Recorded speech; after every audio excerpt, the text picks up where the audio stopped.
मेरे करीम से कतरा गर किसी ने मांगा दरिया बहा दिए हैं दुर्बे बहा दिए हैं। আল্লাহ আমাদেরকে এই রমজানে আল্লাহ নিকট চাওয়ার তৌফিক দান করেন।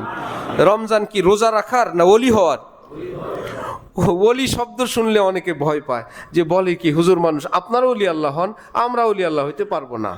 কোরআনের ভাষা হইল গুনাহমুক্ত মানুষ আল্লাহর ওলি। গুনাহমুক্ত মানুষ কি? তাহলে এখন বলেন আমরা কি গুনার ভিতরে থাকতে চাই না মুক্ত হইতে চাই?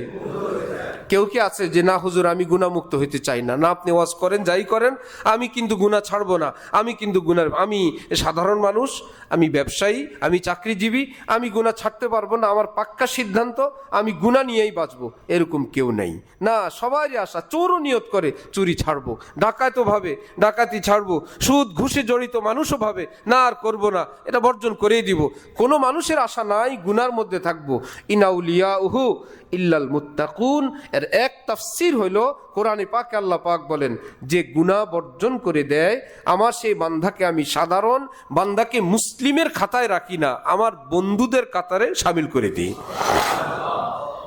কি ট্রেনিং সেটা?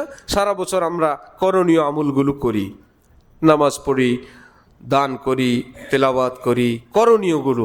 রমজানের রোজা কি আমল?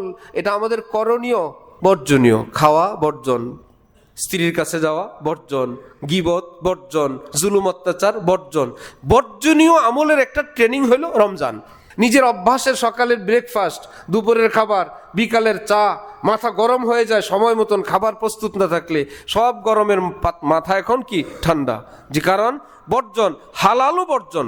3 বেলা খাবার কি হারাম ছিল না হালাল ছিল? হালালও বর্জন। তাহলে হারাম কি থাকবে না? সেটাও বর্জন। বর্জনের একটা ট্রেনিং।